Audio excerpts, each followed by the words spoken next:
From historic Doyle Field in Leominster, we say a very good early evening, everyone, and welcome to Rivalry Family Media's coverage of boys lacrosse on a Thursday night. The final home game, yes, strange enough to say, the final home game for the Leominster High School boys team in this 2021 spring season. Great to have you all along with us here on RFM. Todd Robbins alongside Bill Thomas and Kate Robbins, and happy to have you joining us for action tonight as Leominster High School brings a perfect 4-0 record onto home turf once again. Tonight, playing host to Marlborough High School's Panthers. Marlborough comes in with an early 0-1 record, having only played one other game earlier in this season. Looking forward, of course, to getting more action out there tonight are the Panthers and their coaching staff. We'll see where this action develops as we welcome in Bill Thomas. Billy, here we go, Marlborough and Leominster. This is where we started with lacrosse coverage in 2019 before some things went haywire. It was a great game a couple of years ago. Expecting a great game here tonight. Coach Colin Davis certainly is pleased with the early progress of his 4-0 team. But it's always nerve-wracking when your team is perfect. Not only pleased, but he's pleased up and down the lineup. You know, it's not just the forwards or the mid-long sticks or the defense. It's the entire team from goalie out to your frontline players that are scoring the goals. And it seems like everybody is just, as he likes to say, bought into the system.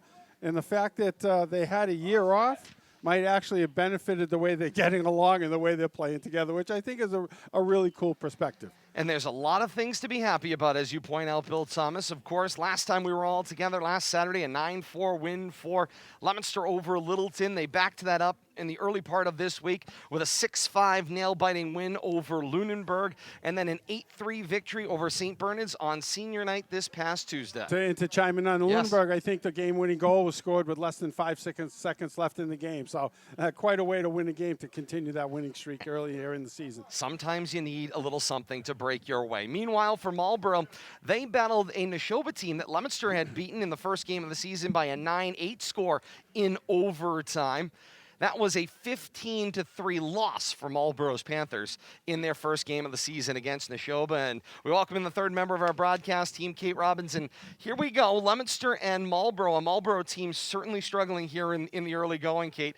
If you are this Marlborough team, you've played just one game. Mm-hmm. You lost 15-3 in that game, winning the first quarter, trying to score the first goal. There's got to be something that you're going to use to try to spark this offense. Well, there certainly is. I mean, Marlborough's clearly going to be up for this one. I mean, just let's think about this.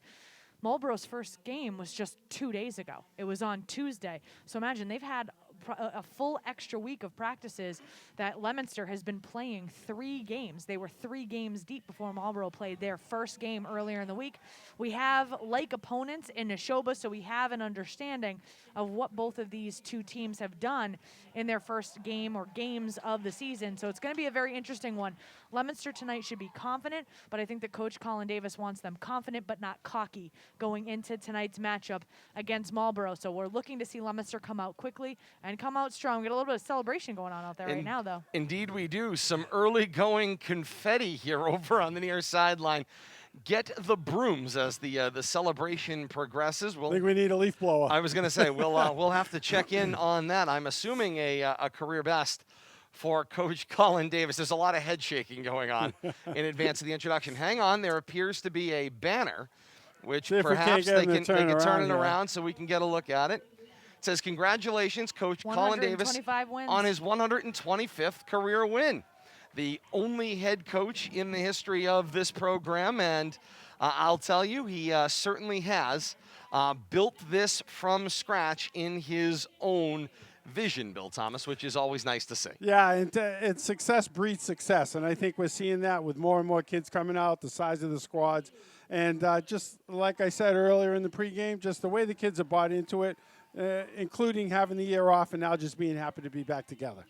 One of the things Coach Davis is concerned with, couple of injuries early on here in the season. It's caused him to have to slide and adjust his lineup a little bit in order to compensate, maybe bring up a couple of players here in the early going. But he will see tonight, and he is pleased in particular with the play of Peter Spilios, the long stick midfielder, who is also doing face-off duty with the long stick as well, Kate. It's a very interesting point because you have those long stick middies. They tend to be the most versatile people that are out there on the field, and so very important placement, and to have him on the face-offs, equally important there as well. But first, before we get started, national anthem here at historic Doyle Field, and then face-off next.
And with that, we are ready for face-off. I have to say, one of the many things that we observed, we won't catch it on camera here because quickly the helmets are going back on, it's the hairstyles in lacrosse. There are some winning hairstyles down on that sideline that get covered up by those helmets.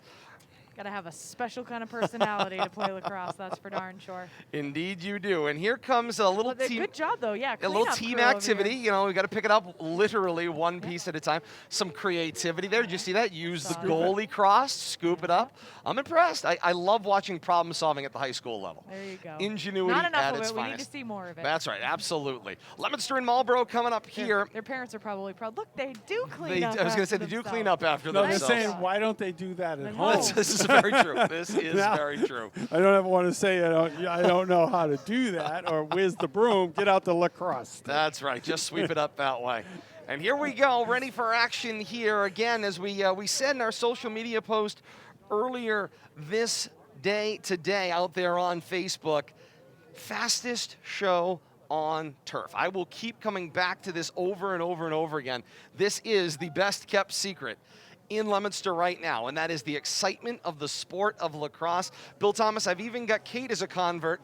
Had her watching the Duke, North Carolina game during her lunch break today. Oh, I haven't spent any time researching it on TV or the internet, but I am thoroughly enjoying the games that we're getting to broadcast. And they've been very competitive games, entertaining games, and you know, I'm looking forward to them on the boys and the girls side, both. I'm fairly certain I'm a I watched convert. that all by myself. You did? No, you did. But it means you were inspired to do it. You've been enjoying the game, which is exciting. I'm a stick and ball sports fan. I didn't realize there was a stick and ball sport I was missing. I was going to say. And with that, Peter Spilios with the long stick wins the opening face-off, and Leominster has possession, going left to right here in quarter number one, just underway here from historic Doyle Field. Coach talked about him having a 62 .5% winning face-off percentage, which is phenomenal at this level. There is no question about that. And, you know, same on the other end as we look at the goalie matchup. Devin Smith, the goalkeeper for Leominster, getting the start tonight in the net to our left. And he is on about a 70% save rate, Bill Thomas, which is incredible. With the quick stick score, Sam Babineau, the quick touch from the doorstep right, buries the biscuit. And Leominster's got the early 1-0 lead. And interestingly enough, Coach apologized in his pregame notes for not providing us with that number last week. And fittingly, he scores the first goal of the game this week. And no question about who it was, Sam Babo with the goal. And quickly out to a 1-0 lead goes Leominster, 11:27 to play here in the first quarter. Spilio's back at center X. He will do battle here with William McCarthy. Nope, check it there. It was Nathan Crisafulli who was able to kick the ball loose. This still has not been picked up off the faceoff. And now whistle goes off. There was a push called. And so possession will go to the Panthers. So they control the faceoff, picking up the ground ball. And right to left go the Panthers. In the road, orange tops, black bottoms, white numerals, front and back, Marlborough across the chest. The black helmets with the orange wing stripes going straight up the center of the helmets. Leominster wearing the home white tops, white bottoms, trimmed in royal blue front and back. Blue Devils across the chest above the numerals.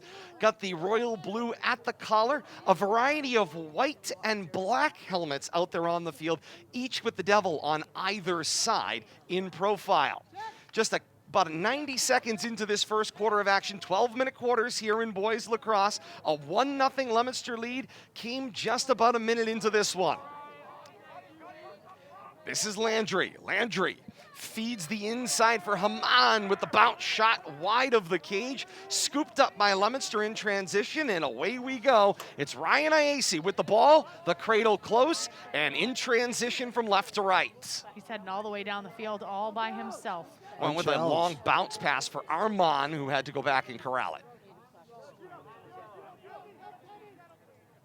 One of the things Coach Davis pointed out that he wants to see tonight, and you're seeing it early on here, Bill Thomas, is a lot of players on and off the field. Everybody's going to get on the field at some point in time tonight. Quick changes on the fly. Get everybody involved. Halstead feeds to the near side, Broussard. Broussard for Babo, and then around back to X. This is Nathan Taylor, the senior. He will swing it around to the far side, and it's Green. Back and forth, Leominster plays catch along that exterior arcade. No, I was just asking you to turn the crowd mic down because I can hear everything going on outside the press box. We discussed that, Kate. We might have to make an adjustment. Every single time somebody sits right in front of it. They do seem, it is, you know, full-on participation. We love the second screen experience. I'm you hearing can, what's going on at 8 o'clock in the morning, so I'm good. People are avoiding right in front of us, though. We might have to reposition. I was going to say, perhaps we will. Here's Broussard with control in the right-hand cradle. Heads back toward X, and then there was a whistle behind the play for the elbow. Leominster's going to be forced to give it up, so that was away from the ball. Panthers on the foul call, and here we go in transition. Down the field, in transition, comes Crisafulli. Echo, hello. Crisafulli snaps a shot. Big save made there by Smith. And Kate will be back with us in a matter of moments. Somebody talking into our mic. Sorry about that. 8:40 to play here in the first quarter. A 1-0 Leominster lead. There was a push off the play. Leominster gets Leominster's going to get the ball back there in transition. So on the restart, here comes Halstead. Halstead from left to right. Brings the ball immediately inside the restraining area, and now Leominster begins to play catch along the outside of the arc.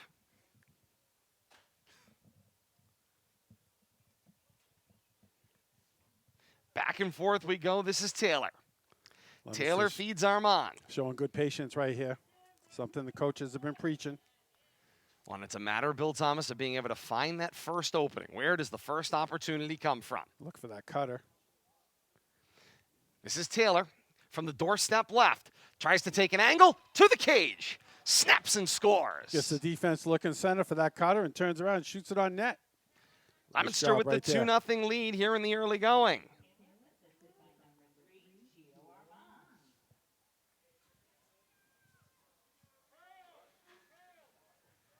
You know, you talked about players being involved, Todd, but they're not tokenly involved either. You know, some players just try to get, coaches just try to get everybody in. Up and down the lineup, the Blue Devils, you know, whether the first man off the bench or the 15th kid off the bench, everybody's playing, everybody's contributing. 7:56 to play here in the first quarter. Leominster with the 2-0 lead. And they win the face-off once again. And in transition, they are back on the offensive end of the field. Spilios, face-off specialist really today, winning with the long stick, gets the ball in transition. Leominster into their half-field offense and then transitions off the field to talk to Coach Davis. There's a steal moving downfield. There was Priest. Priest with the long stick gets stripped and going back the other way. Turned around quickly right there. That appears to be Green, and it is. Green created the transition, then brought the ball back upfield. Down to 7:10 to play here in the first quarter, and Leominster with the 2-0 lead. Kind of more of a casual pace here today, Bill Thomas. Let's call it patience. Yes. A patient pace. No need to press the issue, that's for sure. Especially up 2-0 early here in the first quarter. Leominster continues to play catch around the outside of the restraining area. Armand flashed to the front of the cage. Leominster decides not to press the issue.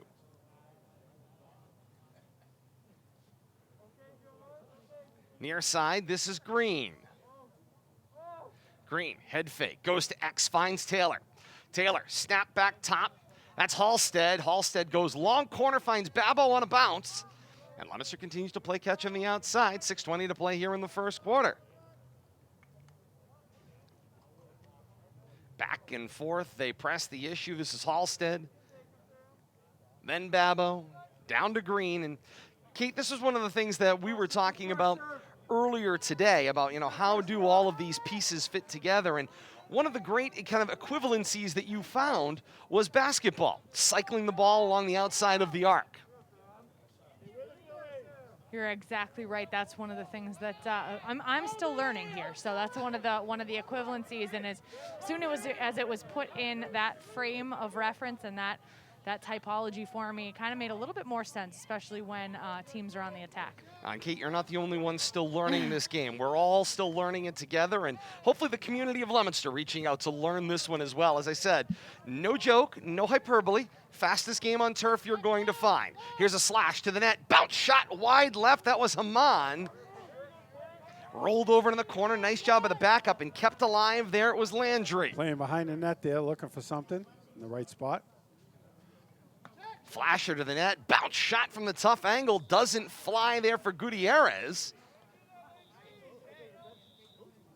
Marlborough close to stick. Right team's possession. Yeah, up front, bouncing shot, rolling all the way back Missed out toward the top. Yes, it Center did. and pass right there. Ooh, Leominster takes it. Trying to shovel it along as they keep sweeping forward. Scooped up, going the other way. That was Gutierrez. Had his pocket pick, ground ball. He goes back and gets it with the long stick. And he'll send the bounce over midfield in transition. This is Haman. 4.5 to play here in quarter number one. Leominster with the 2-0 lead. Flash to the cage. That was Thomas Crisafulli. Not able to find the connection, and it bounces on in on goal for Devin Smith. Kid, I was enjoying the story from Coach Davis about Devin Smith. He said of Devin Smith, hadn't played an organized team sport up to his sophomore year in high school. Gets recruited by JV coach Frank Mooney as that shot is long of the cage from Vitone, backed up by Leominster. Gets recruited, does Devin Smith, in his math class from his math teacher, JV lacrosse coach Frank Mooney. And here he is 3 years later, one of the captains of the varsity program and their starting goalkeeper. That's a new sport story that is unique and a phenomenal opportunity at all the same. Well, and you mentioned 3 years later, but one of those years was the COVID spring that we had, so completely wiped out. So think about the amount of work he's had to do on his own in order to earn that spot as the starting keeper. Babbo finds at the doorstep, snap, shot, and a beautiful save short by Damon Coltrane, robbing Josh Daniels at the doorstep. The long clear to nobody in particular results in a ground ball, recovered there by Landry. And Landry goes around and finds his way to the center of the field. Now back on the attack come the Panthers. Leominster certainly, Bill Thomas, has dominated time of possession, if you will, here in the early part of this game, but scoreboard's only 2-0, and in lacrosse, that may as well be non-existent. Yeah, and great job keeping the ball out of the net right there. Last time Leominster had it right in front. Point blank shot, but Marlborough goalie doing a great job getting his stick net in front of it. Back to recover the loose ball, it's Badavas. Badavas from X. Takes front of the cage, left-hand shot, got deflected somewhere in front, swept free by IAC. IAC takes some body contact in transition, then gets shouldered off the play. Whistle goes off, flag is out, and we've got our first man-up opportunity coming from Leominster. What contact! Yeah, a little bit of body-to-body right there, going for the ball. That's a little more shoulder than ball right there by the Marlborough player. It's more than some. 4-7. Illegal body check. Illegal body check. Get a good look at the ref right there. Very demonstrative. 1 minute for Jack Badavas for the illegal body check. I'll take that kind of call every time. And Leominster will go man up on this opportunity. Clear and demonstrative. Something we always talk about as broadcasters, like, what was that? I don't think we're going to have any problem figuring it out today. Agreed, Bill Thomas. 2.5 minutes to play here in the first quarter. Leominster with a 2-0 lead in their first man-up opportunity for the next 60 seconds. This is Babbo. Finds Broussard. Back and forth, they play catch along the right wing. Swing it back around the backside. This is Armand from X. Looks for IAC, didn't quite look it into his cross, was able to recover the ground ball between his feet, and he'll set it back to Halstead. Halstead to Taylor, snap, shot, and score. Leominster with the man-up goal. Taking advantage of that power play right there. Taylor's been averaging, from what it looks like on the Telegram home team, about 3 goals per game for Taylor. So he's already got 2 in the first quarter. So he's well on his way to that average of a hat trick per game, which, gosh, that's got to feel good when you're able to do that. Indeed it does, on a beautiful Chamber of Commerce early evening here at historic Doyle Field. Todd Robbins with Bill Thomas and Kate Robbins in a 3-0 Leominster lead here in the first quarter. And Leominster wins yet another face-off, this win for Declan Calais. And Leominster really being aggressive and confident, winning those face-offs almost handily each and every time. And it certainly swings the momentum, being able to go directly on the attack, knowing just how good you are on those face-offs. Leominster working in some new numbers. Calais out there, along now with what has been primarily the first team thus far. Daniels kind of running the point. Calais and Daniels play catch along the edge of the restraining area. Final 80 seconds here of the first quarter. Waiting for that opening, setting the pick there so that Leominster can run the point. IAC for Babbo on the near side, and he wasn't able to release. Got too close to that long stick defender. Waiting for somebody to slash in the interior is Leominster. And there's that long stick defense played nicely by Gutierrez. Forced Leominster to go back to the further outside edge of the restraining area. You can see just how patient Leominster is being here. I know we don't have a shot clock or anything like that, but Leominster being very patient on the attack here, waiting for the opportunity, waiting for that crease to avail itself, getting just the right person to Mike, to get stop playing with open. the scoreboard. Inadvertent horn comes off. Shot snapped wide of the cage by Calais. Backed up by Leominster, and Armand will have the ball on the restart. Mike stopped everybody on it. Stopped me. We gotta Stopped look. everybody. No harm, no foul. That's right. No way we continue. Action returns. IAC now in the point spot. Calais and Babbo on the right. Back of the net, Armand. Little fake. Now Armand presses the issue. Left side of the cage. Takes a little check. Pushed off the play. Final 13 seconds of the first quarter. Calling out Under some 10. numbers here. Got to get a shot. IAC for Babo. Lets it fly directly into the cross of Coltrane, and that's the way the first quarter will end.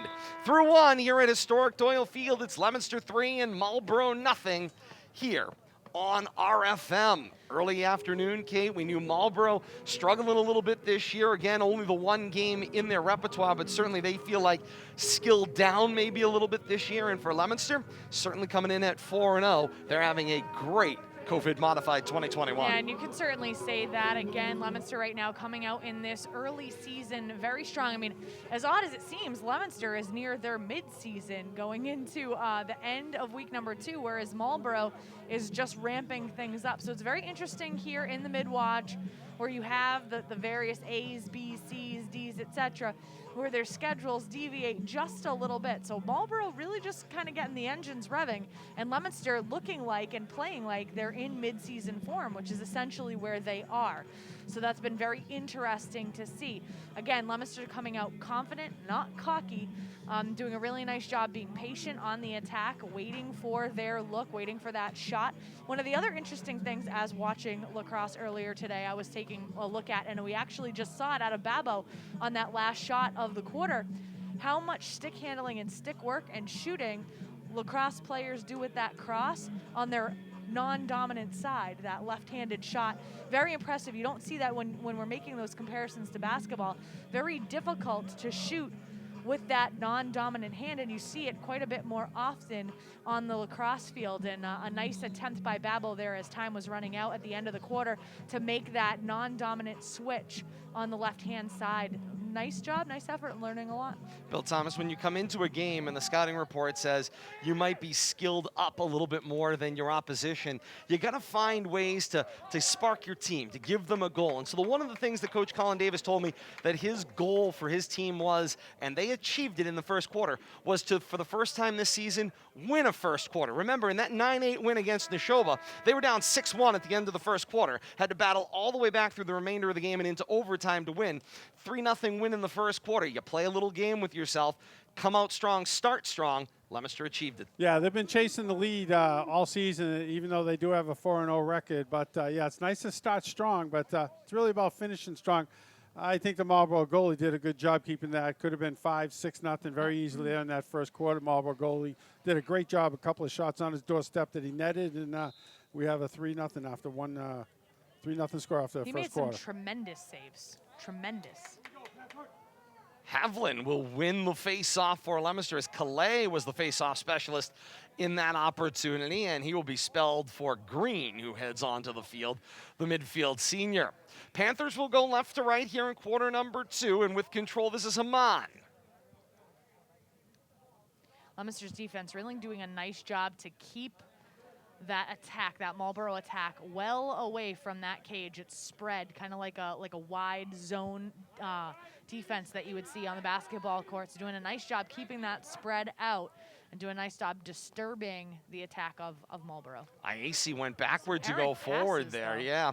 Ground balls, Leominster still futile, trying to scoop it up. It's Del Greco trying with the long stick, desperately to scoop it, ends up sweeping it downfield into the cross of the opposition. That's Tade Coffey, the sophomore.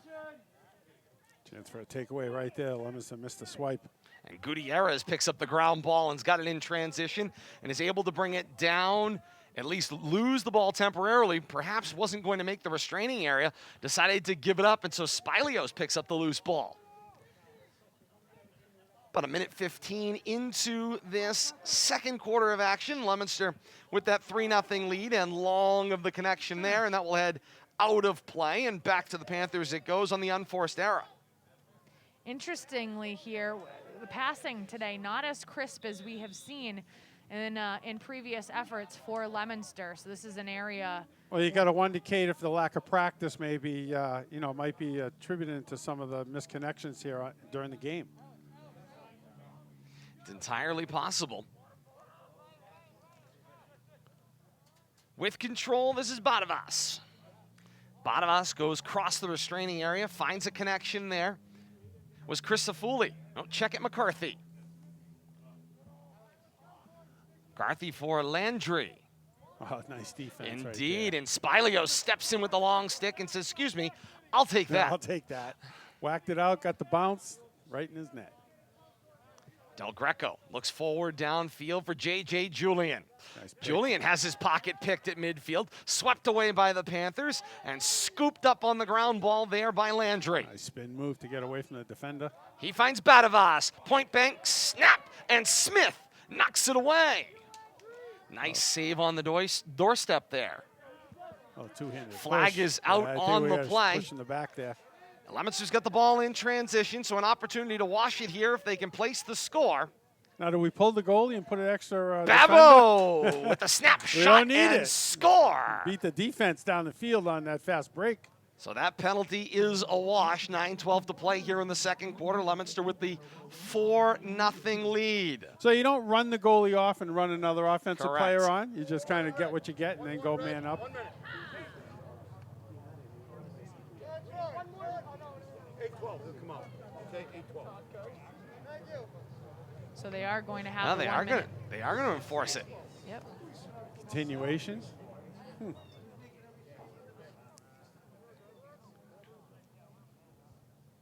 So a man-up opportunity here potentially for Leominster.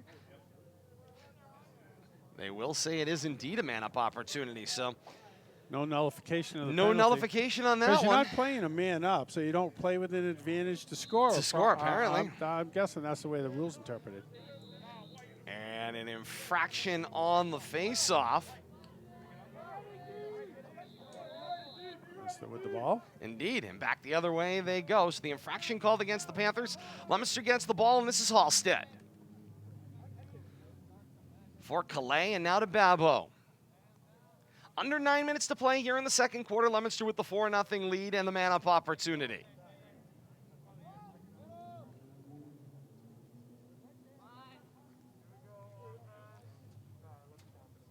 Leominster starts to work the ball around that exterior of the restraining area. You can see the restraining area marked down on the field.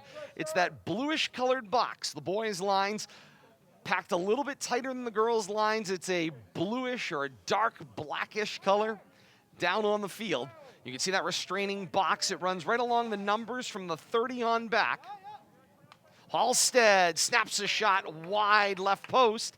Backed up there by Armand. And Leominster will have the ball in the restart. Just 5 seconds remaining in the man-up opportunity. Center and pass. But, missed everybody right there. And back out onto the pitch comes Landry.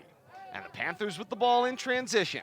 Downfield, it's Haman. Haman tried to center, and a nice job by J.J. Julian. Long stick on the doorstep, takes it away. Getting away with that play, exactly right.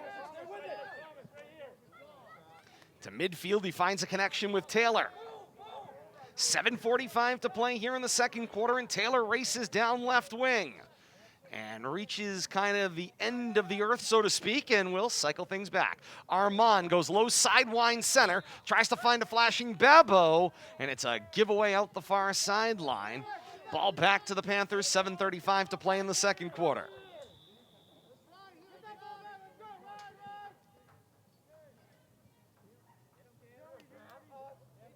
Panther Turf wipes monster. out in transition right around the sideline area there. Maintained control, though. He Never did. lost the ball. And that's Chris Afuli. Finds a connection long downfield for Badavas. Waiting for some help here. Set up the offense. Hovland tries to find a connection, looking for Landry, and into the boundary goes the ball. Turnover. Unforced error. Well, right back to the Blue Devils goes the ball.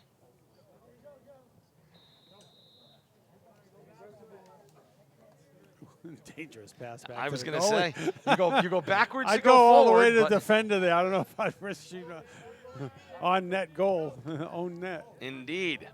Taylor with the ball in transition, taking a beating from Gutierrez with the long stick. Well, and Taylor's so dangerous on the attack that any time that you can disrupt his motion Marlborough choosing not to double team him, so you've got to try to disrupt anything that you can. The concept of a slash in this sport is fairly liberally interpreted.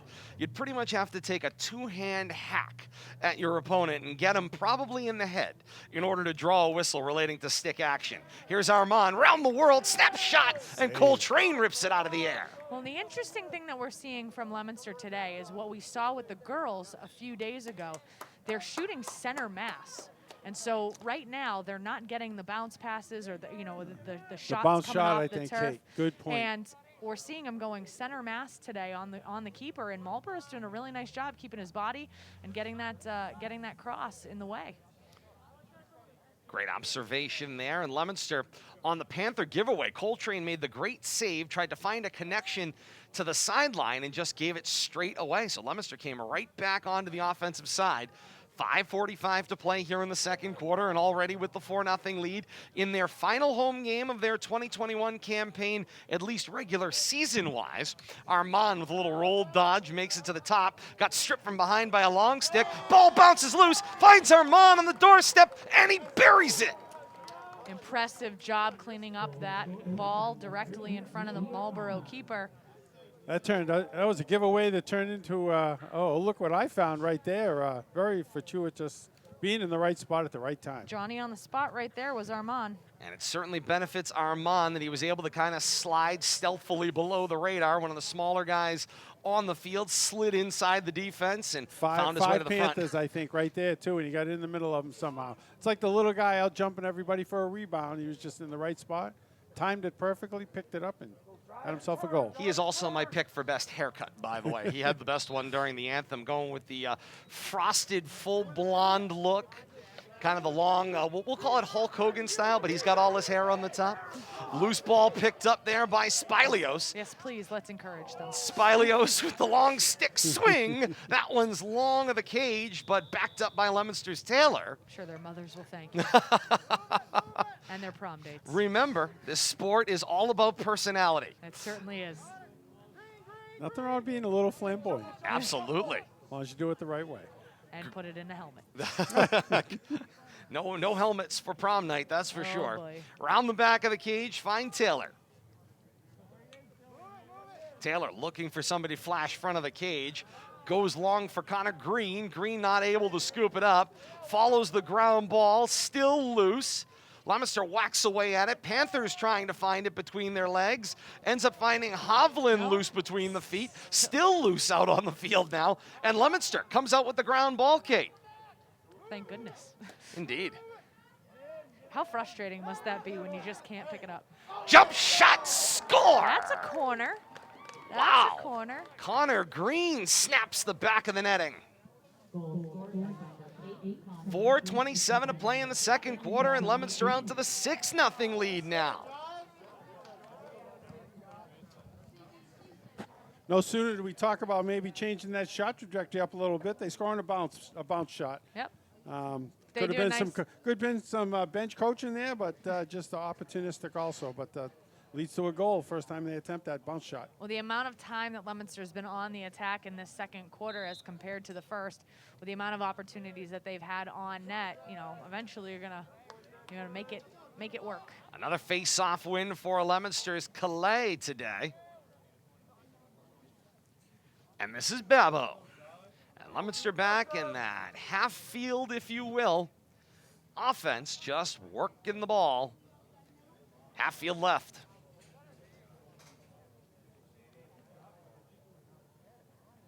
In and out dances Calais. And Taylor, look at that. That's a dangerous person to allow to dance in front of the Yeah, in front of just the cage. travel through the front of It's the like a cage. shark on the prowl. Somebody has got to put a stick on that You going by. think? From long distance, Babo buries the biscuit. Oh, my. I think that's a hat trick here in the first half for Babo, if I'm It not certainly mistaken. is. 3:45 to play in the second quarter, and Leominster out to the 7-0 lead. And Babo went low trajectory with the old sidewinder and long distance. That was from deep. Babo's a big boy, too, coming off for a little break. He's a very be back on interesting the player field. because He is. his makeup would not number one, he's a phenomenal sharpshooter, but he gets lost out there, especially behind the. And I think over the course of the season, what we've seen, Kate, is he has one of the stronger left-handed shots. Yes, he does. You know, most shooters are right-handed working. They want to use the center of the field from the be on the right side of the goalie. He's shooting from the offside, which gives a lot different look. But I think he's one of the stronger players that can take advantage of that look. And it is impressive. And to have that ability to take that shot from that side of the field and to do so with such accuracy and with such velocity, incredibly impressive. Yeah, I'm guessing probably 90% of the players are right-handed shots, and you know, for him to be that strong on that side of the field, he uses that to his advantage. Leominster called for the infraction on the offensive end, so the foul turns the ball over to the Panthers. Boy. And right back downfield, Spilios strips the stick and the ball, but the loose shot, score! Back of the cage, it's Badavas who somehow found a loose ground ball and stuck it right by Smith, who may have been lulled to sleep a little bit. Loose ground ball, lost me there in that transition too. But what a turnaround there on that fast break. Ended up losing the ball, and once again, Marlborough player comes up with it in the middle of Leominster's defense and scores. 3:02 to play in the second quarter. Panthers are on the board. Shutout over for Smith. 7-1 Leominster's lead. And Kate, nobody knows better than Leominster, who went down 6-1 in the first half against Neshoba, came back in overtime and won 9-8. Just how fast leads evaporate in this sport. And that's absolutely true, and that's why you cannot have a letdown here, especially when we go in 3 minutes when we come to halftime. Cannot have. IAC for Taylor. Doorstep and bury. That didn't take long. That's how you respond. You give up the first goal of the day, come right back and answer it. 8-1 Leominster. Very aggressive.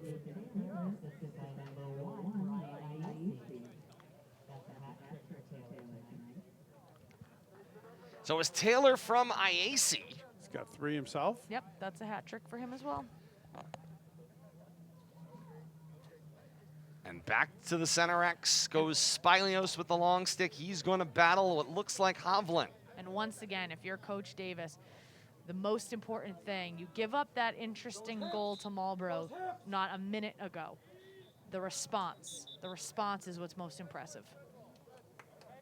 And Leominster was called for the infraction on the face-off.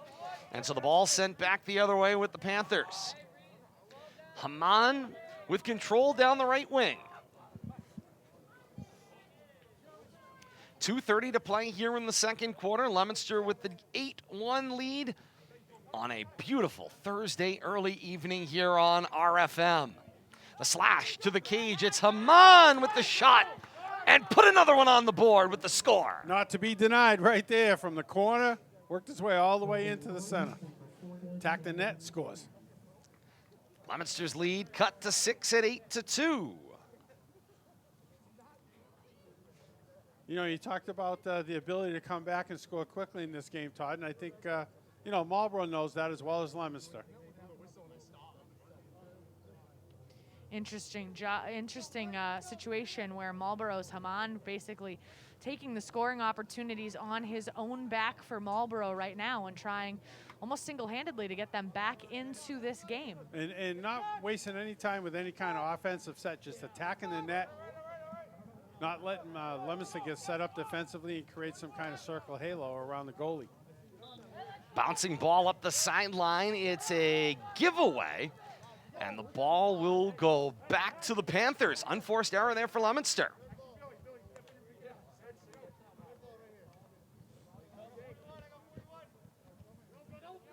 They're resetting the field here a little bit. Things got a little haywire. See it much more commonly in girls or women's lacrosse, but they can move players around, and Brassard drops McCarthy on the play. And Armand will find IAC, and IAC with the slash to the cage had his pocket picked. Ball is loose up front. Trying to find, the long stick. They swept it behind and scooped up on the loose ball was Green.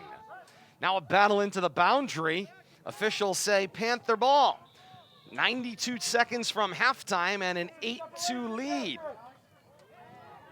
Nice defense over there. Good forechecking. Looks like Leominster going to come up with this. Yeah. Nice job right there. Brassard picks up the loose ball. And he takes the abuse, working his way back to X. That's got to be one of the hardest parts when you are aligning yourself out on the field in this sport. When you've got to get up against those defenders with the sticks that are twice as long as you have as a short stick. And right now, the Panthers' defensive alignment has 4 of those out on the field. They're treating you like a tree that they're chopping down for firewood. It's like tenderizing meat. Wow. Brassard with the flash, over the shoulder, and back of the cage. Nice job right there. 54 seconds from halftime, and Leominster expands their lead to 9-2.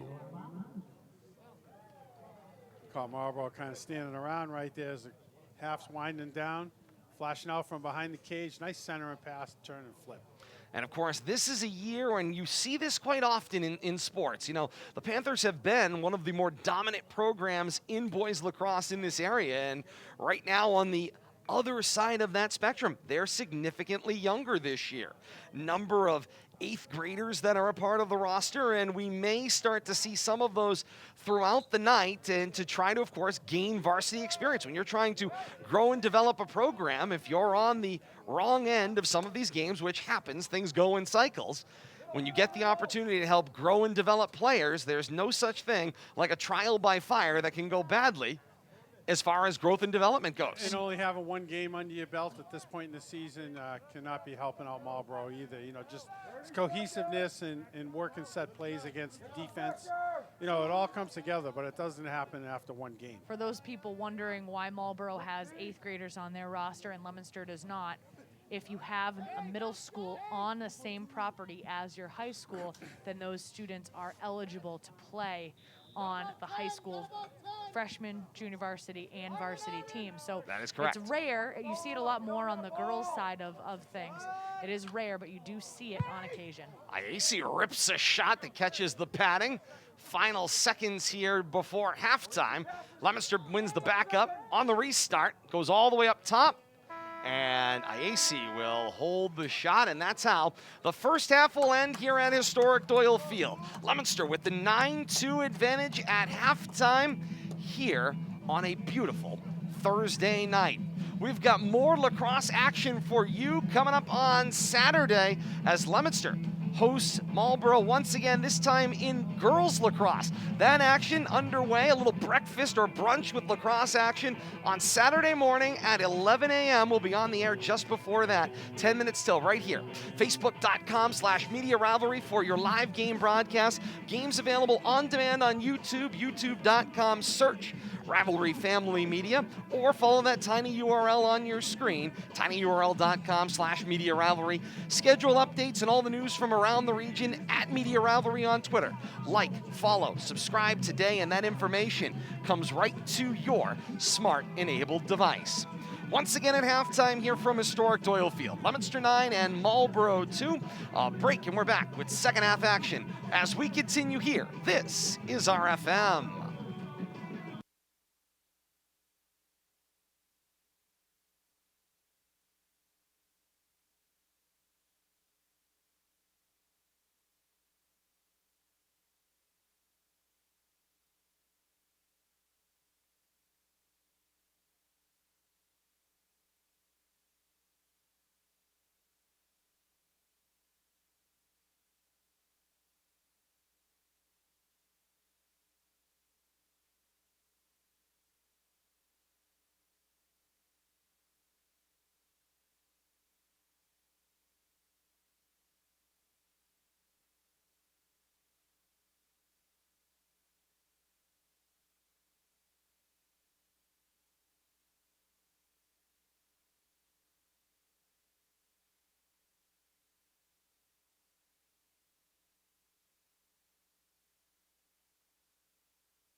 Wrapping up halftime here at historic Doyle Field as we continue here on Rivalry Family Media. Todd Robbins, Bill Thomas, Kate Robbins, and you. Happy to have you along with us as we enter third quarter action.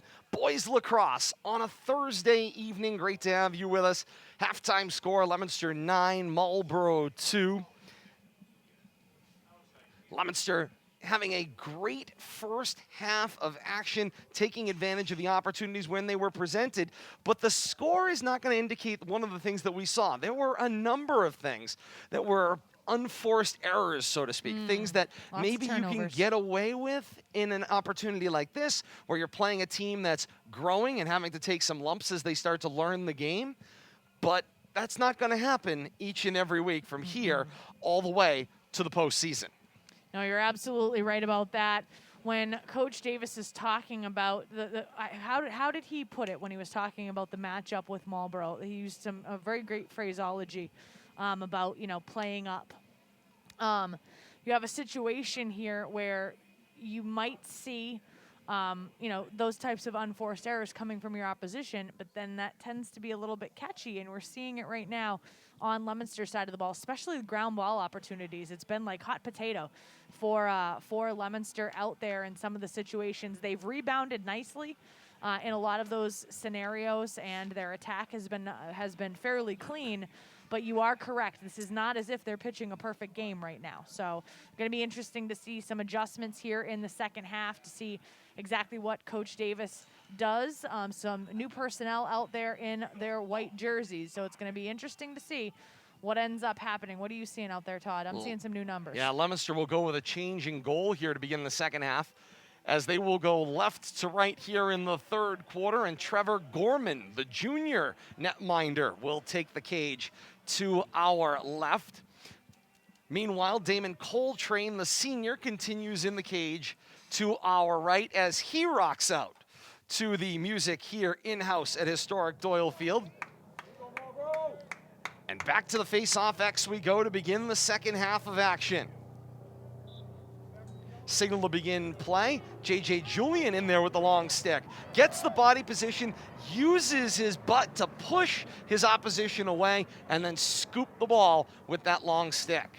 And Leominster's right back on offense, going left to right.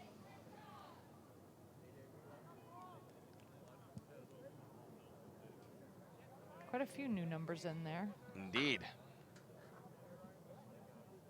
Does Marlborough have a JV team? Right now, JVs are a thin point to be considered across all of lacrosse right now. So my understanding, no. With eighth graders on their roster, I would say they are only able to field a varsity program at this point in time. Armand. The girls program has a JV, though. They do. There are larger numbers in girls lacrosse right now, which speaks to some of the troubles with the bat ball sports, or maybe tennis not attracting, a wide array. Again, fastest growing sport right now for youth in the United States. You're looking at the boys, the girls sides here on Saturday between these two programs. It's boys and girls lacrosse far and away right now. Leominster again showing quite a bit of patience here on the attack.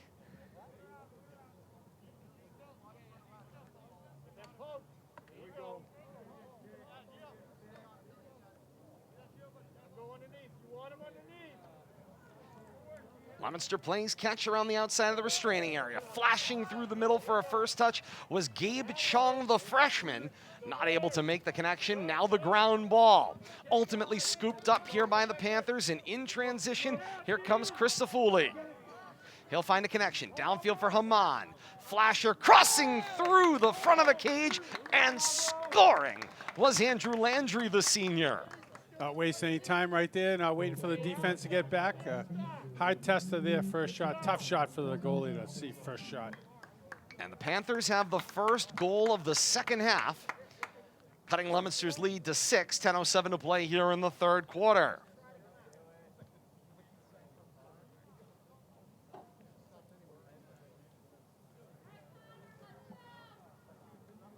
And back to the face-off X.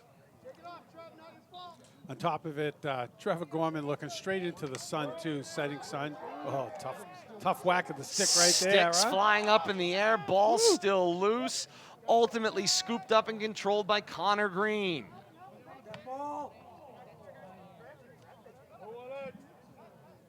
Sticks a fair game. Indeed they are. So aren't the arms, part of the stick. That's right. Swing to the near side, Armand. I feel like everything's fair game. More or less. We saw some of the limitations. Hard body checks, although very cool, do result in penalties. Cut to the net, it's Vitone with the low shot and the score. Decides he's going to get that one back. One thing Leominster's done very effectively in this game is answer Marlborough's goals for the most part within a minute after Marlborough has scored. And for the first time in 2021, Leominster has reached double digits. Had a couple of games where they've gotten to 9, game at a 6 and an 8. First game where they will reach double digits. And of course, if you are a watcher of lacrosse, you know, again, this is a game of offensive production. One of the many reasons why it is so popular with youth, both boys and girls. Double-digit games are incredibly common at the collegiate level and certainly in the small professional level as well. This is just one of those things where you're seeing the growth and the evolution here at the high school level, where somewhere around 10 in a really competitive game would be enough for a win.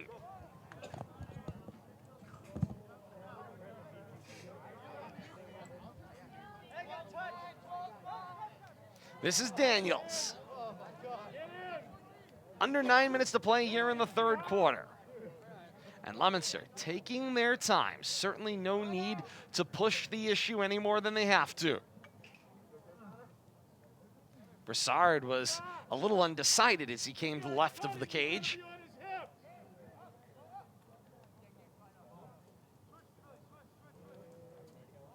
And I'll tell you, Kate, the one thing that I've gotten in my conversations with Coach Colin Davis is regardless Brevity? of the success, that is not one, which I certainly appreciate. No, we love Chung that. getting hooked all the way to the cage and ultimately lost possession. Panthers will clear this one out past midfield, and it'll be picked up on the run by Landry. We'll start the Panthers in transition. I know that I cut you off, but we do love his game notes for us. They are quite comprehensive. Landry shoots and scores. 7:59 to play in the third quarter, and look out now. It's a 6-goal game. What were you Marlborough coming right back down the field. What were you saying? You were teeing something up and I cut you off. No, that's okay. One of the things that I have picked up in our conversations with Coach Colin Davis is really, regardless of the success that Leominster is having, 4-0 thus far, certainly having a great day today, potentially on their way to a 5th victory this season without a loss. He is not taking anything for granted, as he knows that down the roster, although he has a number of seniors in key positions, he also has a number of juniors and sophomores who are in key positions who are going to need to grow and develop very quickly to take over some key spots next year. Well, and one of the things that's quite unique about Coach Davis is the fact that he has seen this Leominster program from its inception. He has basically cultivated this thing from a sapling all the way into what it is today. And so he knows firsthand about growing pains, about having to grow and develop a program. And so, as you said, he takes nothing for granted because, number one, it's not as if you can recruit at this level. So he has to, work and mold what he is given. Luckily, as you said, lacrosse right now, an incredibly burgeoning sport, a growing sport in Massachusetts, throughout the country, as it were. And so, like you said, not taking anything for granted, but enjoying what it is that he has right now. Dallaire with the long stick on the restart. The Panthers had the giveaway. He finds IAC, and here comes IAC.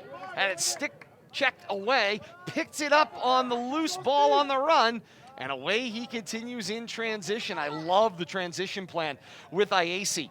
Feels so quick. Very much like, yeah, you're going to use the speed you have. Here comes Armand, reaches into that one, snaps the shot wide of the cage. Leominster wins the backup as IAC wins to the boundary. Yeah, Leominster's work in transition with IAC, I mean, it's pretty masterful to see him move down the field. He's got such fluidity, such speed, and he's able to change direction on a dime. And so he's able to make a defense miss, especially when they're pushed out away from that cage. He's able to make something happen even before he really gets to that attack zone. Here's the shot from MIAA and snaps the cage with You a heard score. us talking about him. Indeed he did, and put some points on the board for him as well. Nice job right there. Good patience. Had a good angle. Open look. Good look. Nice low shot. Finds the back of the net.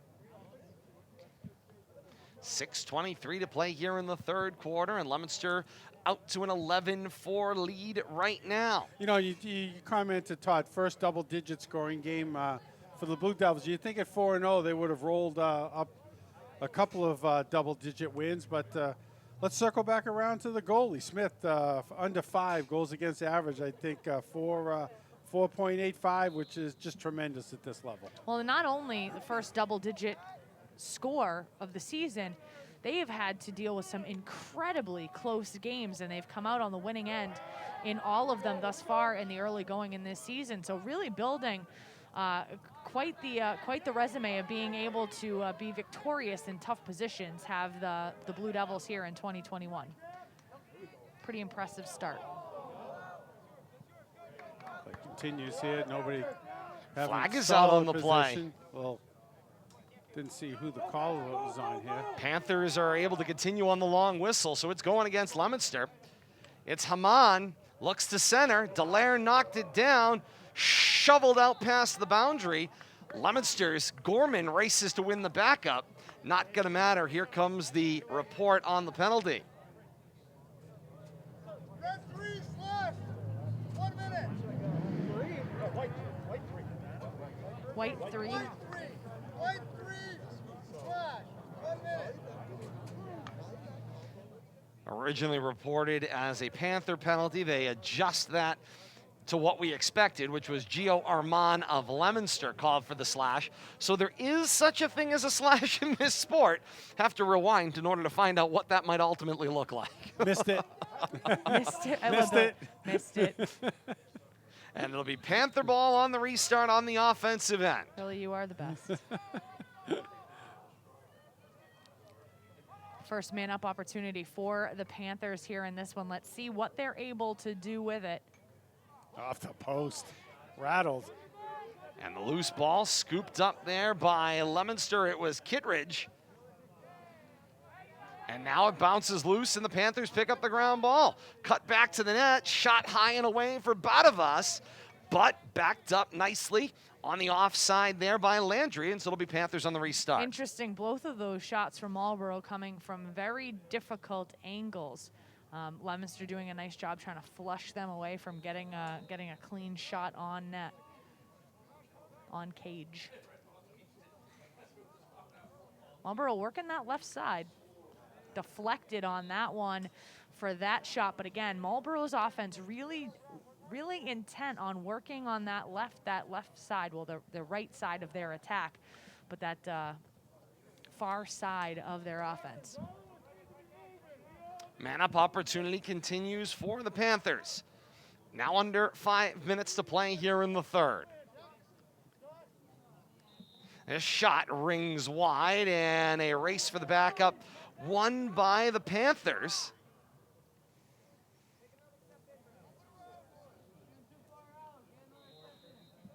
Once again, if you're not familiar with how you retain possession, it's not if you shoot the ball and it goes out of bounds, it's who's the closest when the ball goes out of bounds. That is correct, Bill Thomas, as long as the shot was on the cage. Right, if it was a giveaway of some kind, an unforced error, in that case, then the ball is turned over. But in this case, once again, you saw that shot was wide of the cage.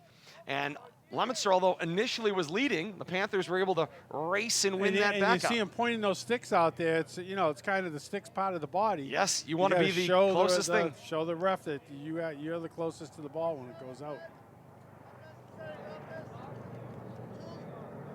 Players coming off. Unnecessary roughness. Simultaneous. They're locked in. 1 minute. Locked in. All right, so that's Badavas and 27 for Leominster. Brian is Kittredge. Kittredge. So they're both locked in for 1 minute. Unnecessary roughness for both of them. That is correct. So even side, one player out on each end, so nobody gets the man-up opportunity. Now, Does clear Marlborough some had space been in the field, man up. though. Yes, indeed, and I do believe Armand is out of the penalty area, so Alright. he is, he's back over on the bench. So, and now here comes some new numbers for Leominster. Yeah, we'll have to get on that. We're gonna just go grab the we're gonna grab the roster that has the Oh, Bill. the down Whoops. players. Billy was in the sky there for a Oops. minute. Multitasking. Dee was. Where we at Oh, here? hang Where's on, the I'm gonna restart? go consult an updated at. version of this document. This gets better and Are better. we going to get another apology from the coach? No. It's my apology as the shot goes on Cage and scores. Looked like Havlin I to think it me. was 11. Landry again. Landry again. Is that Landry? Yes. Yeah. Nice cutter. No, so Coach Davis sent me an Sorry. update to the update there, Bill Thomas, earlier today. Because of some jersey number shuffling. That's Sam Gueva, Jr., defender in the long stick. Sam Gueva, number 6. 6, yes. And Leominster will win the face-off with control there. That was Calais. Got something And we've got an issue on the field. lost count. Too many people. Yeah, on the field. Leominster with too many people out on the field. In home. In home, that's a serve, 30 seconds. 30 seconds. Someone's got to go in and Gotta put somebody in the box. Referee Mike Dubzinski down on the field, sorting things out. Noticing Leominster a little heavy out there. Wonder why they were playing such good defense. And a 30-second man-up opportunity for Marlborough. And I hear more calls of too many. So numbers issues everywhere at They this just moment in clear the time. bench. And I think with a lot of new kids on and off the field, yeah. maybe losing track of who you're running on and off for. No Understandable. fault of this. Gray Dallaire back on the field, first touch of the ball. And then there was a push from behind out here. That's looked like Brandon Lyons who got pushed off the ball, and then whistles slow things down. Timeout taken on Timeout. the field. First one we've had. Yeah, Coach Colin Davis spends the timeout because, as you noted, all those new players all of a sudden thrown into the mix, and it started to gum up the works a little bit. Tornadic. Yeah, gotta slow that down a little bit. Plus, you were a man down in the situation. 3:48 to play here Talk in the about it a third little quarter. Let's settle things down. And of course, this is a coaching opportunity. Get those new players to understand and/or get your experienced players to understand how to incorporate And all I that think together. we see two groups right here, and the Yes. groups that's on the field. I think it's that younger group. Coach is talking them up right here, but most of the starters are over. Looks like with the offensive coordinator, just telling them be ready. But the younger kids are getting their chance. They just got to pay attention to the numbers and who they're running in and out for. And what it looks like, Bill Thomas, as you point out, I think it's part offense, defense, and then goaltending, as Leominster has coaches that specialize in each of those areas. Goaltender. And so getting they his broke own up little- by position group. his own little up talk. Yep. And the interesting thing here is in this situation, Leominster has more coaches on their coaching staff than I have seen on any of the oppositions that have been in North Central Mass thus far. They have quite a few volunteer assistants, and they are fortunate enough to be able to break up in those position groups and have that specialization and that one-on-one coach to group instruction, and that's key. And Absolutely the offensive key. coordinator, a veteran of Leominster Lacrosse, when it started up a few years back, has come back to help with the coordinating the offense and add some scoring punch with his knowledge of the game. So Brandon Lyons, the sophomore, will have the ball when the restart is indicated. Leominster still man down on a 30-second too many men call. 3:48 to play here in the third quarter. Leominster's lead is 11-5. And here's Lyons, who has that poked away, and we hear the countdown as they release the man-up opportunity. We go back to even strength. And the shot downfield on Coltrane, scooped up, tried the clear right into the cross of Tossie. Tossie comes back and scores. Nice opportunity on that turnover right there. Open shot at the goal. And you know, Bill Thomas, that was all set up by a difficult decision made by the senior netminder Coltrane, who decided to clear it up the middle of the field. Found a Never a Leominster good player choice. there was Tossie, and he came right back down the center of the field and put the ball by him. Yeah, and it must be difficult making a precise pass with that long stick with the big net on it. Just kind of got away from him, turned into a lob instead of a line drive, and Tossie was right there. Turned into a fast break on that turnover. Julian sweeps the ball loose, and Leominster will scoop up the face-off with Halstead in the short stick.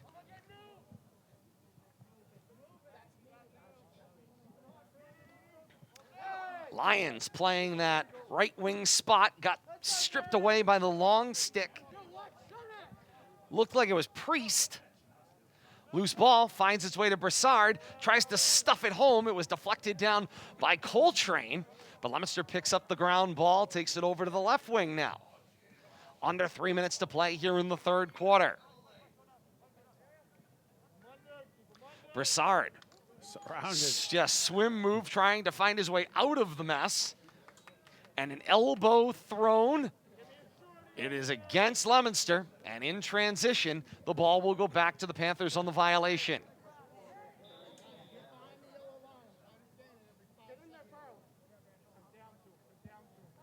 Coach Colin Davis getting a little bit frustrated with his team, wanting them to stay back to that yellow line on the bench.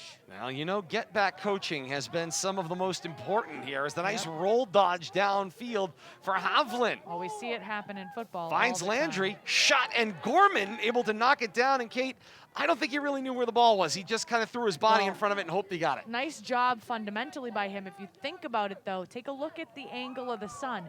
It is directly Yeah, I noticed in that his earlier. face. Earlier in this quarter. That's going to become interesting in the fourth quarter when Marlborough's goalie has to be down there. Caught a post there, and the loose ball bounces back opposite. And it is going to be Panther ball, they say, on the backup. It has to be a tough sun Oh, gosh. from the left side of the field looking back. I do not envy that at all. This time of the year, ball setting, or become shot, in this case, setting above the upper field here and directly in the face of whichever keeper has the cage to the left. From point blank range, Badavas swims loose and stuffs it home for the score. You know, I think Marlborough's aware of that too. Get as many shots on goal as they can and use that sun to their advantage. And you're absolutely right Back about to within that. 6. Well, you have to remember in 1932 when this facility was designed. Was the sun setting they- somewhere now, differently? one of the well, no, it wasn't setting differently, but when they do planning for stadiums and facilities, they take account for the sun angle yeah. at every time. So that is absolutely part of any landscape architectural plan that you have or stadium plan. But in 1932, that was not happening here at Doyle Field when it was being constructed. I can tell you that right You now. don't think they were planning that far ahead? And I think Coach Charlie Broderick didn't know, didn't care. I don't know. They were playing on Saturdays. most of the Saturday time. mornings for that. Ground ball continues. Iasi thought he had it. Now he knows he has it, and he's got the ball in transition. Splits the defense on the way back downfield into the restraining area. And now Leominster will go to work in the half field. Misses a connection for Armand, and not able to get it back. Ball back to the Panthers. And I know this might be premature to discuss at this point in time, but I want to make mention of it before we have the transition into the fourth quarter, simply because of this sun angle. Because there is a good potential that Leominster could take, incredible advantage of that as that sun continues to dip. It's going to become more and more of like that dangerous sun glare angle. So you might see kind of a scoring differential that gets a little bit lopsided. But Marlborough, for being quite a young team, only down 6 goals, pretty impressive effort with the amount of 8th graders and freshmen that they have on their squad to hang with this senior and junior laden Leominster team has been a pretty impressive effort, in my opinion. And no question about that. And of course, you have to also consider, Kate, as you talk about, that setting sun angle, the possibilities, of course, of the game starting to perhaps drift apart as more players from both sides start to head out onto the field. But for both teams, you want to take advantage. It's a short season. Yeah. Coach Colin Davis pointed out they haven't had a practice in a week and a half. So, I mean, the only lacrosse that they're doing is game scenario. This is where the younger kids really lose out. They The players that don't get a lot of game time, they're doing a lot of standing around. They haven't had a practice? Yeah, the way the schedule has shook out. Game, one practice game, I think was the way I was looking at the write-up. Yeah, something of that note. Huh. Well, I know they're limited in their practices and their practice times, that's for sure. Some great sportsmanship I just witnessed there in a sport of great physicality and great contact. As at the buzzer, Armand slings it toward cage and long.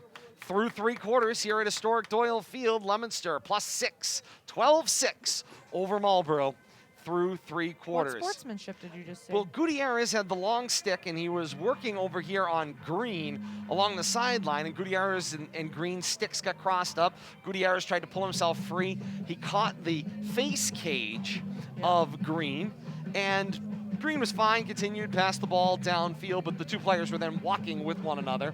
And Gutierrez checked on him and kind of gave him a pat on the shoulder as if to say, that's nice. I'm sorry, I didn't mean to, to catch you on the. I mean, in the heat of battle, just a little something that you notice in the whole thing speaks to, of course, the mutual respect between these two programs. Again, it's a small community. Indeed, it People is. all know each other.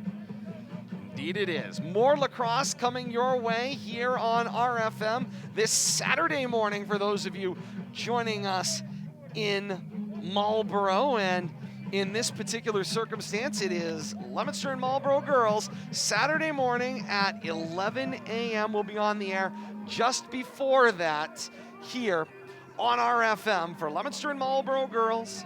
Brunch with lacrosse.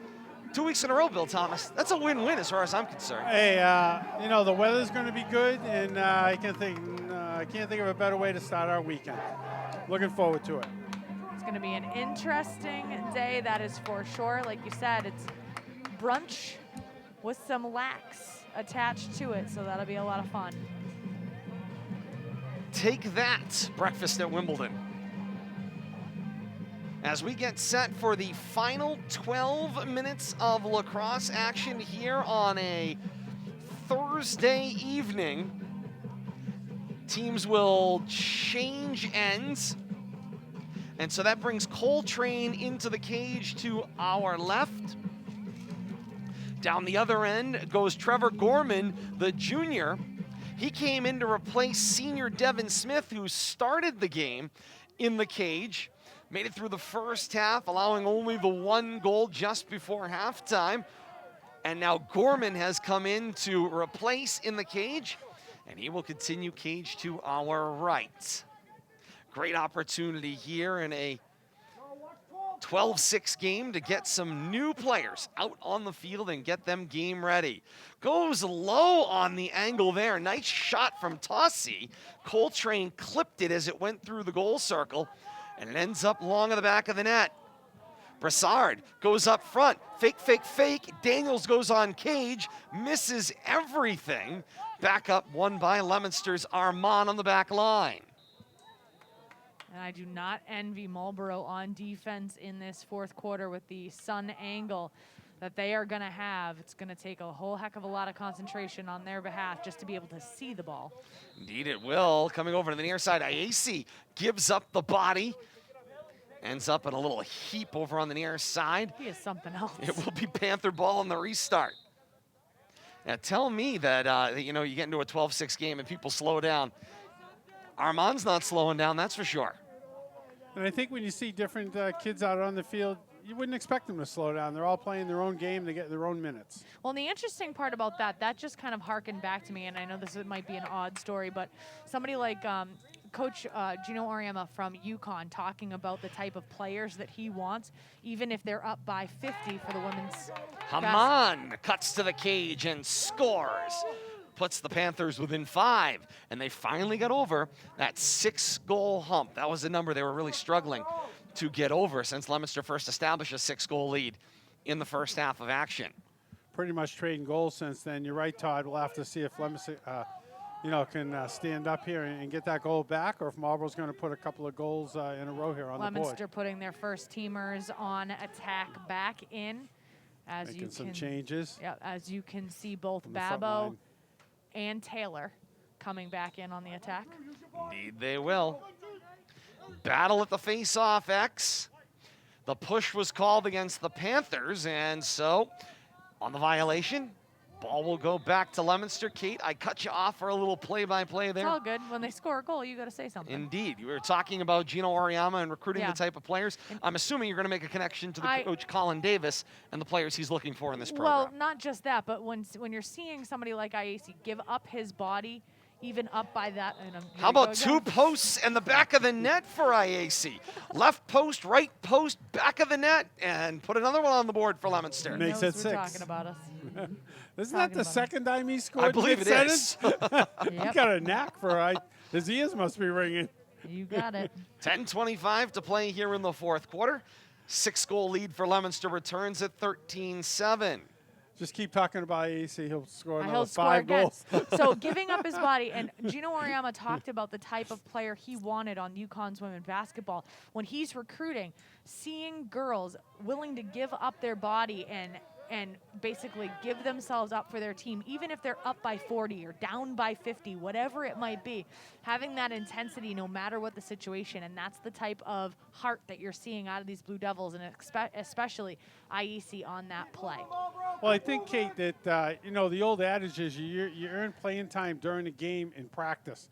Without practice, you got to earn your playing time when you get the opportunity in a game, and I think these kids are well aware of that. Front of the cage, nice find, and the stuff. Nice job right there, flashing. Nice centering pass. Sad On to the report, I don't doorstep. have a number 18 Bill Thomas to give credit to, but a score nonetheless. They count them all the same, even if we don't know your name. Where is he? Did he come off the field? She does not have a name for 18. He's over either. there. I was All going right, to here say, he you is. know, nobody We're going to give here. you a good look at him. Is this him? Or is that 16? No, that's 18. All right, right there. Give you a good look at him. Maybe we'll figure out who it is. I was going to say, those of you joining us from Marlborough tonight, Check in. drop it in the chat. If you can ID the player, maybe they belong to you. Perhaps they're your son.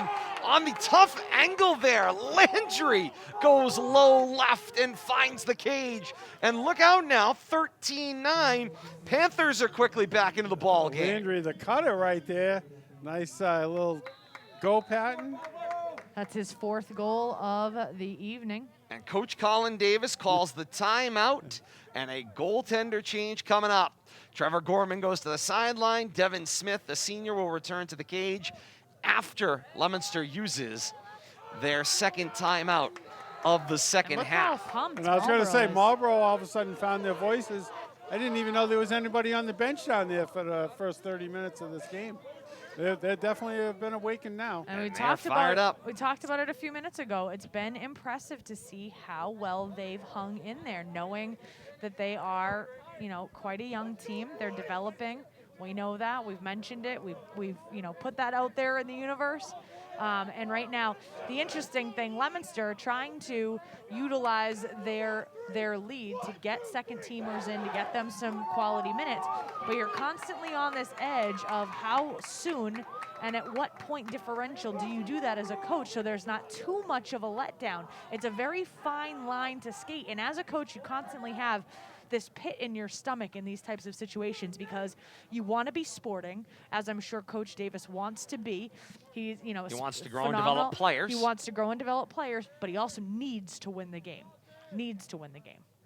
No question about that. So that's the balance, Kate. As you were starting to say, that's what was going through my mind is what's your squeal point? You always hear that conversation about mercy rules and when do you take your foot off the gas, and every coach has a different sensitivity for that squeal point. As IAC comes right back on Cage, rattles the post, heads toward the back line, and Leominster will win the backup. Nice hustle by Babo from the right wing. And the interesting thing in a sport like this versus bat ball sport, like for instance, you and I are most closely associated with softball, there's a mercy rule. And so essentially, once you get to that mercy rule, once you get your number, you can start to take your foot off the gas. That is not the case in this situation. It's up to the coach. It's up to his relationship with the opposition. It's up to the caliber of play. And it's a very subjective decision to have to make if you are any of these coaches. And so it's not an enviable position, that's for sure. Because again, in a bat ball sport, you have that mercy rule, and it can help to dictate, and it can help to inform you as a coach. Here, it's all on the coach. It's all up to subjectivity to make that gut feeling, or, that gut decision. And sometimes, all of a sudden things get a little too close, and it's time to put the first teamers back in. And scoring comes in flurries, as the Panthers have demonstrated. 8:40 to play in the fourth quarter, and 13-9.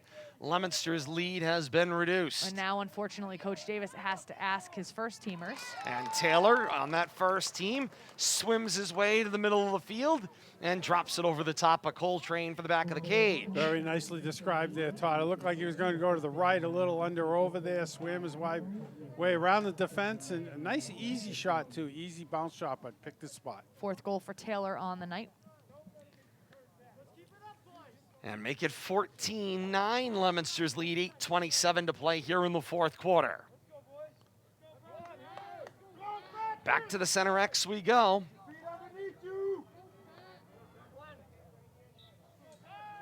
And there's the signal as Calais will battle with Havlin. Call for the push. It's against the Panthers. Leominster's ball on the restart on the violation. And now here comes IAC. To Babo. Babo goes short pass up front, looking for Taylor. And the loose Taylor ball, at that. yes, finds IAC. Now to Taylor. Taylor the jump shot. Knocked down by Coltrane in front of the cage. Nice idea. Point blank save right there too.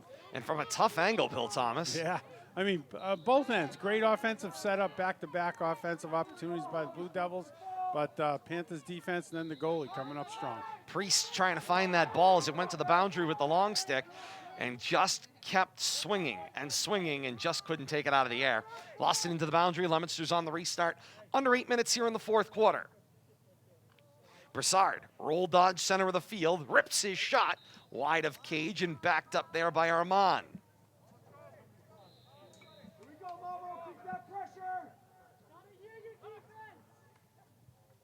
And Leominster starts to work the ball around the outside. Babo goes low sidewinder, ripped out of the air by Coltrane. Beautiful. He's been tremendous in cage for Marlborough. Not often you can say that of a goalie that has given up 14, but I'll tell you, I mean, that's how well yeah. he's played tonight. Number of point-blank stops. And kept Leominster in the game. And let's face it, I mean, Coach Davis had alluded to it a little bit in his pregame notes. The reality of a save percentage somewhere in the 60% range makes you elite in this sport. Yep. Elite goaltenders can stop about 60% of shots. So, developing and growing goaltenders, even if they're seniors, that's not an easy task to stop this ball with limited to no equipment. It's a tough ask. They give you a wider cross. Surprised they don't give him a blocker on the free arm. Yeah, no blocker. Not really that much additional padding. Some goalies will wear like sweatpants, try to, be able to use their legs a little bit more. You're seeing it with Coltrane down here, cage to our left. Also might take a little bit of the sting out. They have throat protection. Yep, they have throat protection. That's about Here it. he comes. And here he comes, out onto the field. He called my name. Here I come. Doing our best to try to name names. And in transition with the long stick. Coming downfield, this is Del Greco. Bounces one over for Babo. 6:26 to play here in the fourth quarter.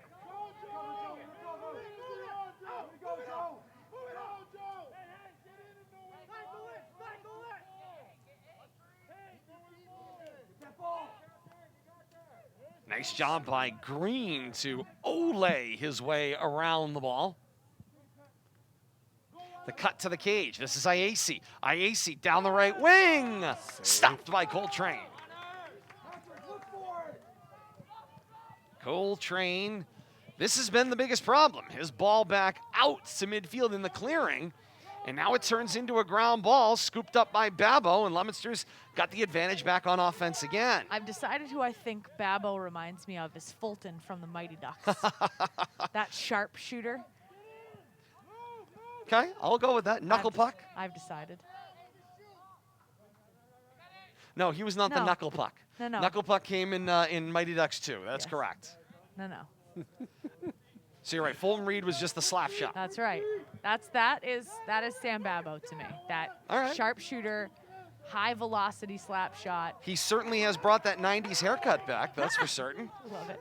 5:10 to play here in the fourth quarter. I mean, as an aside, I will say I lived through the 1990s. Most of our childhood, I would say, Kate, was through the 90s as IAC goes down the tunnel and to the back of the cage. Were you just going to mention IAC in I that think we were, conversation? in some way, shape, or form. That's his hat trick for the day. I'll wrap up my point on the 1990s by good. saying this.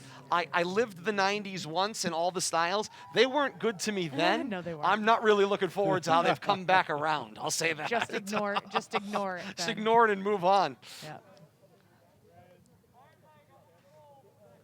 How do you feel about shoulder pads? Back up to a 6-point lead, by the way. The 6-goal late lead. 80s. 4:55 to play here in the fourth 90s quarter. wasn't that long ago. Indeed, it was not. It was not.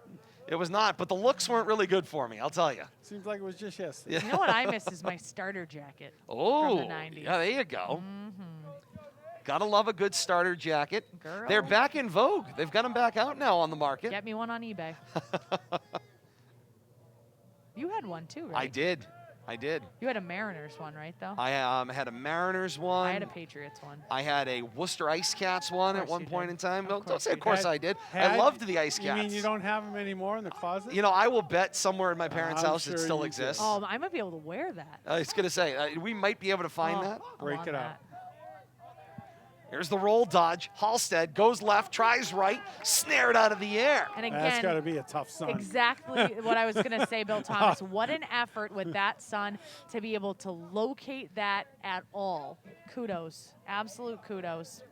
And I know he's given up 15 goals, but just a tremendous effort in cage today. Steamrolled there was Green, but he rolled through it right back to his feet. Stayed with it, never lost it. Absolutely. Got up and made a good pass on top of it. Strong. Under 4 minutes to play here in the fourth quarter. Slowing things down, making some changes here. Brassard races to the front of the cage, finds Armand. He What a waits to pass. pick his spot. Waits for the keeper to go left. He goes low right. Talk and about buries it. patience, but just that great assist. Saw him streaking in from the left. Once again, you wonder if the Suns, a little bit of an extra player out there helping out the Blue Devils offense going that direction, but just a nice little pass. And once again, Todd, you mentioned he waited for the goalie Yes. to commit, then picked his hole. And when you get that close and you're able to close the distance and get in that close, there's not much for a keeper to do as far as being able to cut the angle. So It's kind of like a soccer keeper. You got to kind of commit and hope that you're in the right spot. Leominster wins off the ground ball for Back on the Calais, leg and there. I was going to say, and for his efforts, gets a slash in both directions. Comes back downfield, shot long. Everybody sprints for the backup, and Leominster wins the backup. Stott is on offense, still out on the field.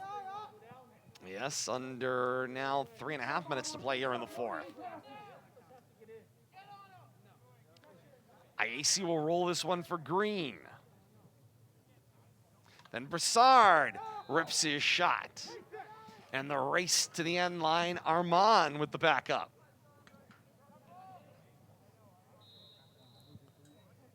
You know, in some ways, of course, when you're thinking about winning and losing, right, at this point, Leominster back to a 7-goal lead, and how you're going to wipe the clock out.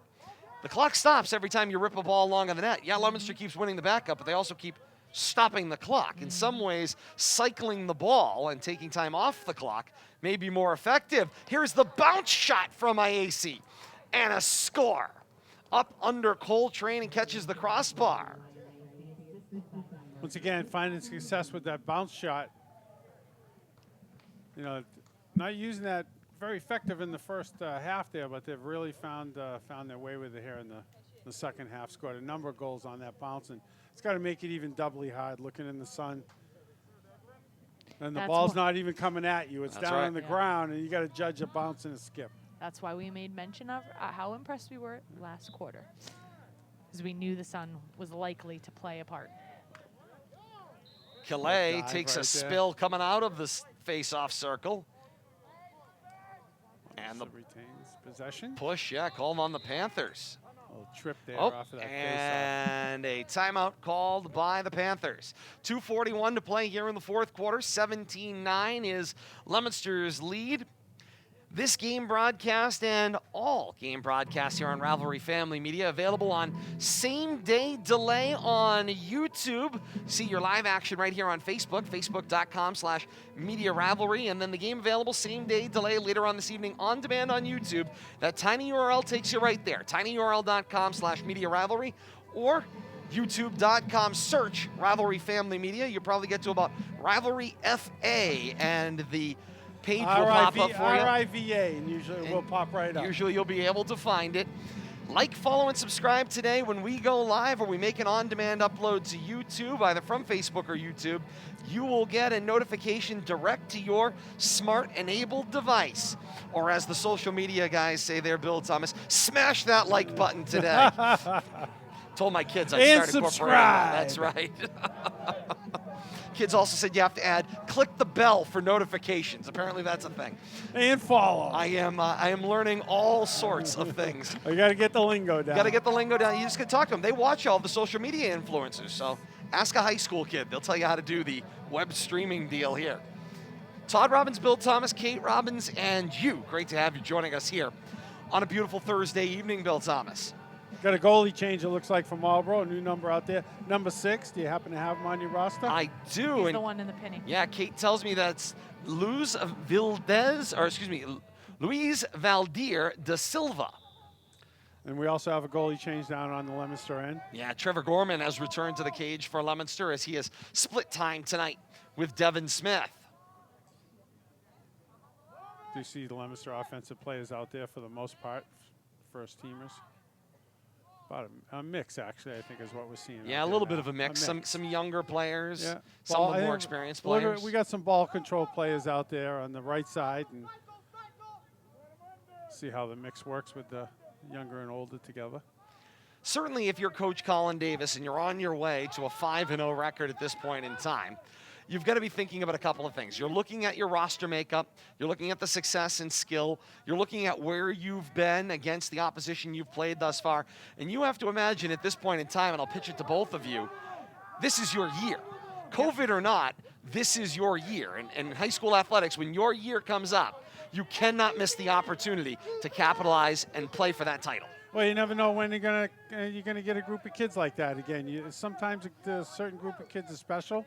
You want to take them as far as you can. And Kate, I'm sure you can speak on that, playing tournament ball at the high school level. And when you feel like the time is yours, you got to take advantage of it. Oh, you're absolutely right about that. When you're feeling it, you got to take advantage of it. And like you said, and the interesting thing is it's not always about, being a senior-laden team. Sometimes having a senior-laden team, it's a very interesting situation with graduation happening in early June. And so having this kind of a different schedule might actually behoove Leominster having, junior and senior leadership. It's going to be very interesting to see how their season progresses, especially considering they're going to be on the road so much for the second half of it. Spilios goes long downfield for the connection, finds Babbo, and now the loose ball is scooped up on the ground ball opportunity by Taylor. Final 30 seconds here of the fourth quarter winding down. Leominster on their way to 5-0. Taylor is just going to walk it along the back line. No shot clock. Yeah, you can just no shot pretty clock. much stand there. No push from the defense. Nice save moments ago, by the way, by Luis da Silva, who had the nice save at point-blank range on what will be the last scoring opportunity as well. So you come in, you're a cold goaltender, and you knock it out of the air. That's certainly got to feel good as well. Final 8 ticks of the clock here at Doyle Field will come off the board, and Leominster has got themselves their 5th victory as they remain perfect in the 2021 COVID-modified spring season. Leominster, a winner today, 17-9, the final score. Leominster will improve to 5-0 as mentioned. Marlborough falls to 0-2 here in the early season. It was Leominster's game from the scouting report from the start, Bill Thomas. You can't count it that way. But the scouting report said Leominster was the better team. The key is you have to prove it.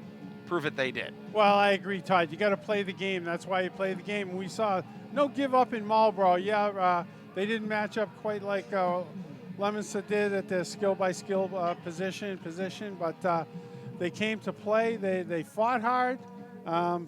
Leominster's trying to acknowledge them here, but they're in a, oh, here they come over. Leominster with the stick salute. Both teams respond Marlborough's back and in a forth to little one team another. gathering, but nice little show of sportsmanship.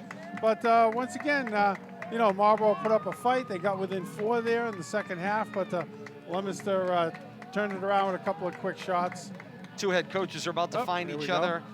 Good Bill job. Thomas as well, exchange some hand pounds as they both talk. And of course, you end up when your time comes up. We were talking about it moments before the bell came along, so to speak. When your time comes up, you have to take advantage of that opportunity. And why? Because someday you end up on the other side of that spectrum. And that's the whole thing with education-based athletics, particularly with high school athletics. You've got to play the team you have. You never know. There's no signing. There's no recruiting. You play the players that you have and create the best team that you possibly can. And you never know when you're going to, like I say, have a group of kids that you just feel that a little extra special, that whether it's the connection, the chemistry, or the skill level, and you want to, once again, you want to take them as far as you can.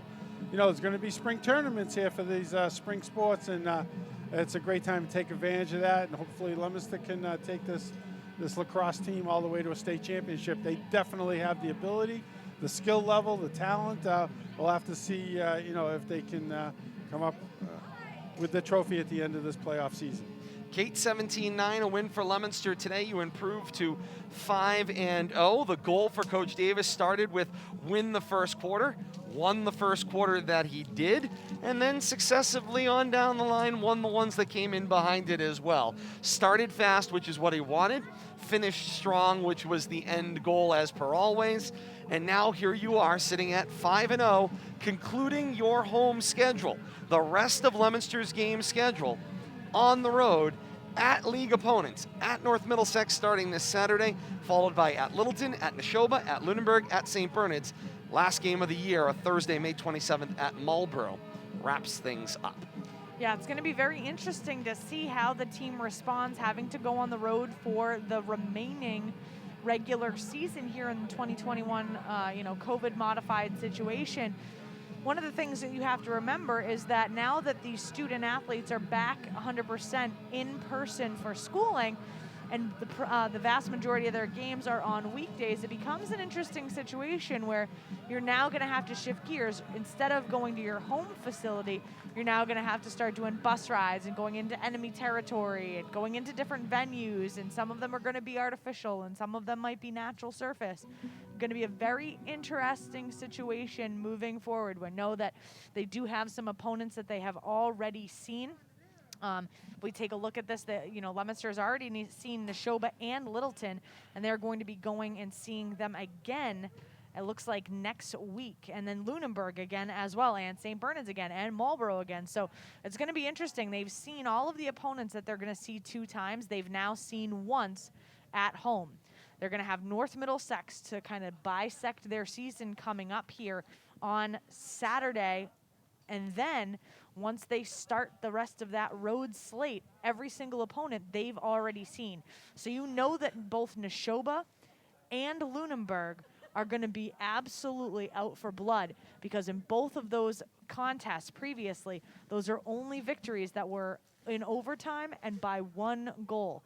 And so it's going to be a very interesting situation to see if Leominster continues to progress and continues to play the best lacrosse that they have all season long. They're going to need it, especially against those 2 opponents, and as they move forward throughout the remaining multiple games of the season. But it's going to be very exciting and truncated. I mean, they're done their entire season May 27th, and they still have 6 games to go in about 2 weeks. So I don't know when they're going to, I mean, they might not need a practice day. They might just need rest days because it's as if every other day they've got a game. So why not? It's one of those things where we say, you know, let's play 2 in the bat ball sports. Let's play every other day. Let's do it. And that's where they've been thus far. It will continue a little bit here for Leominster as well. After May 27th comes the playoffs, as it was voted on by the MIAA to have a spring playoff schedule. And so that is what you will see, is a spring playoff schedule that will come on the other side of that May 27th date. Next time we have got boys lacrosse for you here on RFM. Saturday, May the 22nd, the game at Lunenburg. Listed here as a 4 o'clock start, but I actually believe that is more like a noontime start. We'll have that information for you. Stay with us. Facebook.com/Media Rivalry, or Twitter out there as well, @Media Rivalry on Twitter, for the final game schedule information. As you see the team with Coach Colin Davis down on the field posing with that banner, commemorating the 125th win. It was back against Neshoba, the very first game of this 2021 season. It was a 9-8 win over Neshoba in a game that Leominster went down 6-1, turned around and came all the way back and won 9-8 in overtime. Coming up, more lacrosse this week for you here on RFM, and that's coming up on Saturday. These two schools right back together, Leominster and Marlborough. It's girls lacrosse action. It's 11 a.m. on Saturday morning, and we got it for you here at 10 till 11 right here on Facebook.com/Media Rivalry. We're looking forward to that. Bill Thomas, we got a look at the girls lacrosse team last week.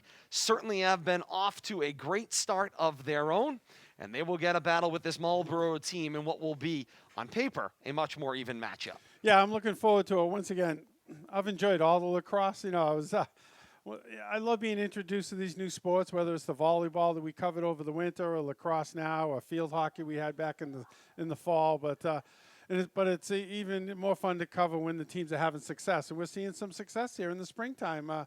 Boys and girls both having very successful spring seasons, and have to see if they continue it. I'm looking forward. The weather's going to be nice Saturday morning, and this is what spring is all about. And no question about that. We thank you so very much for being a part of this action once again today here at historic Doyle Field. As we say here on Rivalry Family Media, thank you so very much for being a part of our family over the last couple of hours.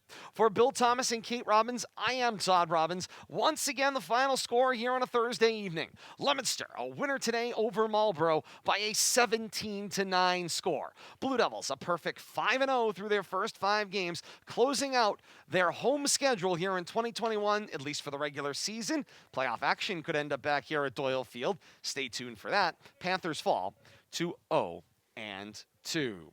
Check out YouTube for all the games available on demand, youtube.com. Search Rivalry Family Media for that action. For all of us here at RFM, and until Saturday morning, we say, so long, everybody.